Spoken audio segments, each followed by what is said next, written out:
ये आकाशवाणी देहरादून है। अब आप डिम्पल सानंद से प्रादेशिक समाचार सुनिए। पहले मुख्य समाचार।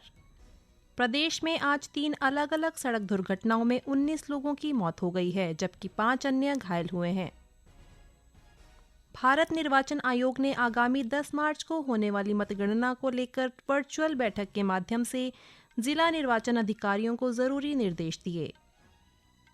मौसम विभाग ने 23 और 24 फरवरी को राज्य में कहीं कहीं हल्की से मध्यम बारिश की संभावना जताई है। और रुद्रप्रयाग जिले में एनसीसी कैडेटों को सेना के अधिकारियों ने हथियारों की जानकारी के साथ ही व्यवहारिक प्रशिक्षण दिया। कोरोना वायरस के नए स्वरूप ओमिक्रॉन को देखते हुए आपसे अपील है कि सतर्क रहें और पूर्ण टीकाकरण कराएं। 15 से 18 वर्ष के किशोरों और अन्य लोगों के टीकाकरण में भी मदद करें। सुरक्षित रहने के लिए 3 सरल उपायों का पालन अवश्य करें। मास्क पहनें, 2 गज की सुरक्षित दूरी बनाए रखें, हाथ और चेहरा साफ रखें। कोविड से संबंधी किसी भी जानकारी और मार्गदर्शन के लिए राष्ट्रीय हेल्पलाइन नंबर 011-2397-8046 और 1075 पर संपर्क करें। इसके अलावा प्रदेश हेल्पलाइन नंबर है 104 व 0135 2722-100 और 2724-506।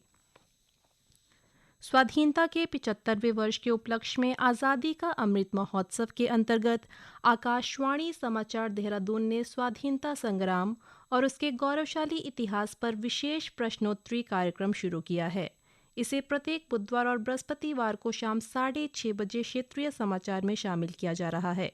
श्रोता अपने उत्तर अमृत महोत्सव क्विज ttn@gmail.com पर ईमेल अथवा मोबाइल नंबर 9837192022 पर व्हाट्सएप या मैसेज के माध्यम से भेज सकते हैं। सबसे पहले सही जवाब देने वाले श्रोता को आकाशवाणी देहरादून की ओर से प्रमाण पत्र दिया जाएगा। अब समाचार विस्तार से।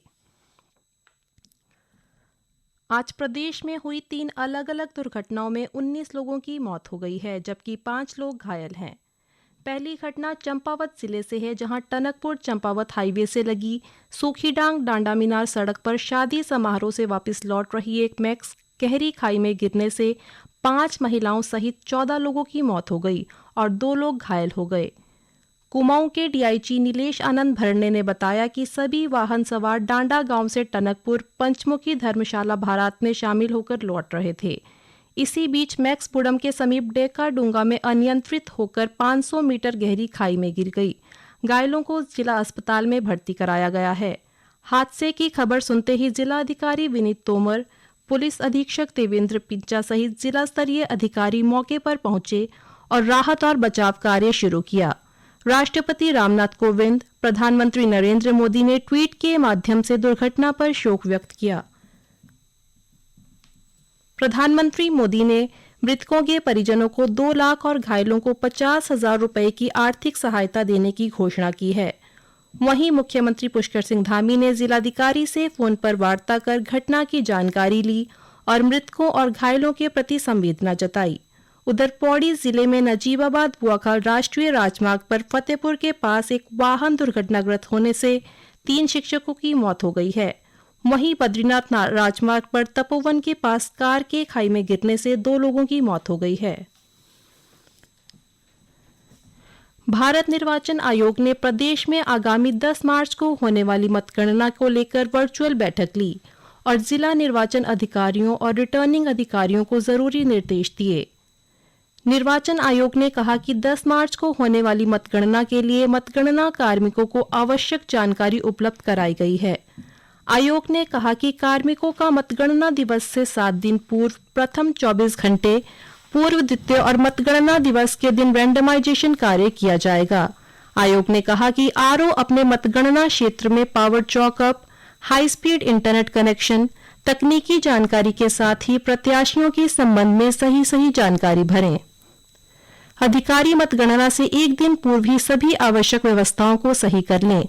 आयोग ने कहा कि मतगणना दिवस पर सर्वप्रथम ईवीएम की टेबल बार सारणी, मतगणना चक्र, पोस्टल बैलेट, अंकन और परिणाम घोषणा के संबंध में समय समय पर जनसाधारण को सूचना से अवगत कराना होगा। वर्चुअल बैठक में मतगणना कार्य की डेमो के माध्यम से भी प्रायोगिक जानकारी दी गई। आयोग ने कहा कि मतगणना के संबंध में पूरी जिम्मेदारी आयोग की है।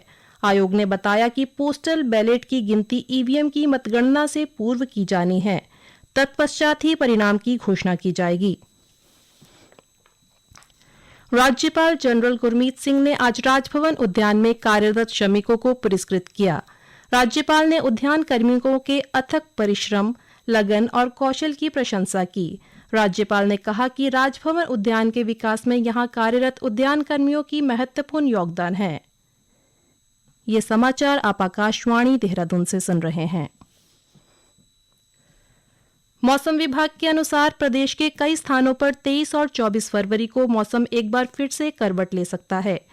पश्चिमी विक्षोभ के असर के चलते गढ़वाल मंडल के उत्तरकाशी, टिहरी, रुद्रप्रयाग और चमोली जिलों के ऊंचाई वाले क्षेत्रों में हल्की से मध्यम बारिश हो सकती है। दूसरी ओर कुमाऊं के बागेश्वर, पिथौरागढ़, अल्मोड़ा एवं चंपावत के कई इलाकों में हल्की एवं मध्यम बारिश होने की संभावना है। मौसम विभाग के अनुसार बागेश्वर, पिथौरागढ़, उत्तरकाशी, चमोली और रुद्रप्रयाग के 2500 मीटर से ज्यादा ऊंचाई वाले क्षेत्रों में बारिश के साथ बर्फबारी हो सकती है। इस दौरान 3500 मीटर से ऊंचे इलाकों में बर्फबारी होने की संभावना है। रुद्रप्रयाग जिले के विद्या मंदिर बेलनी में इन दिनों एनसीसी कैडेटों की एटीसी ट्रेनिंग चल रही है। 5 दिनों तक चलने वाले प्रशिक्षण में जीआईसी रुद्रप्रयाग और ऊखीमठ के 60 कैडेट भाग ले रहे हैं। प्रशिक्षण में मराठा इन्फेंट्री के सेना के अधिकारियों द्वारा एनसीसी कैडेटों को हथियारों की जानकारी के साथ ही व्यवहारिक प्रशिक्षण दिया जा रहा है।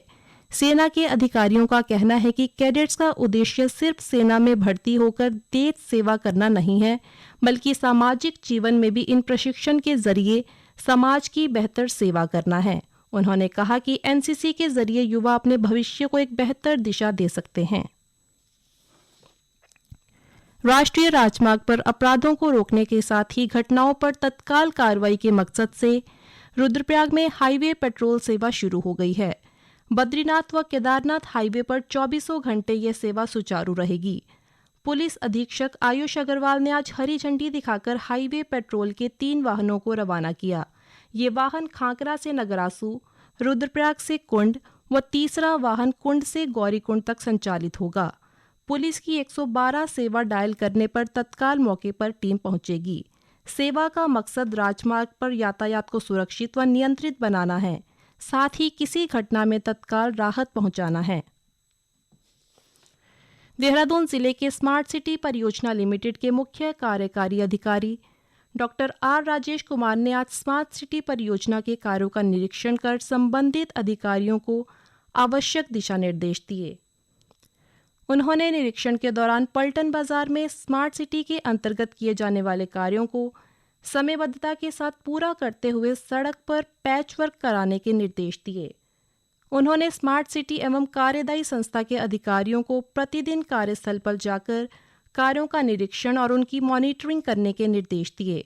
निरीक्षण के दौरान व्यापारियों ने जिलाधिकारी को कार्यों के दौरान हो रही असुविधा के बारे में बताते हुए कार्यों को जल्द से जल्द पूरा करने का अनुरोध किया, जिस पर जिलाधिकारी ने स्मार्ट सिटी लिमिटेड एवं कार्यदायी संस्थाओं के अधिकारियों को व्यापारियों की समस्या को दृष्टिगत रखते हुए कार्य पूरा करने को कहा।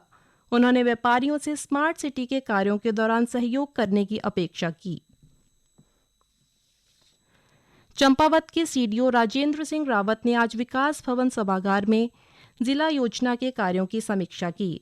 उन्होंने विकास कार्यों की धीमी गति पर नाराजगी जताते हुए सभी निर्माण कार्य 15 मार्च तक पूरा करने को कहा। उन्होंने राज्य सेक्टर, केंद्र पोषित और 20 सूत्रीय कार्यक्रम के कार्यों के बारे में जानकारी ली।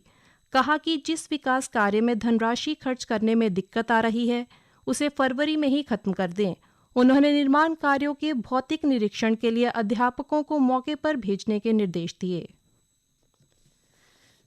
अल्मोड़ा जिले की 6 विधानसभा क्षेत्रों के 911 बूथों के ईवीएम त्रिसत्रीय सुरक्षा प्रणाली में अल्मोड़ा के होटल मैनेजमेंट संस्थान में बने स्ट्रांग रूम में रखे गए हैं।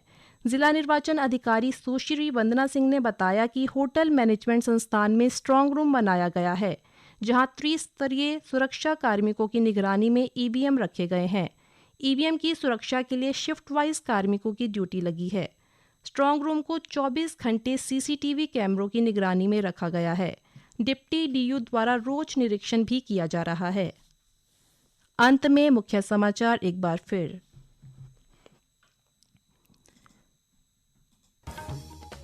प्रदेश में आज 3 अलग अलग सड़क दुर्घटनाओं में 19 लोगों की मौत हो गई है, जबकि 5 अन्य घायल हो गए हैं। भारत निर्वाचन आयोग ने आगामी 10 मार्च को होने वाली मतगणना को लेकर वर्चुअल बैठक के माध्यम से जिला निर्वाचन अधिकारियों को जरूरी निर्देश दिए। मौसम विभाग ने 23 और 24 फरवरी को राज्य में कहीं कहीं हल्की से मध्यम बारिश की संभावना जताई है। और रुद्रप्रयाग जिले में एनसीसी कैडेटों को सेना के अधिकारियों ने हथियारों की जानकारी के साथ ही व्यवहारिक प्रशिक्षण दिया। इसी के साथ प्रादेशिक समाचार समाप्त हुए।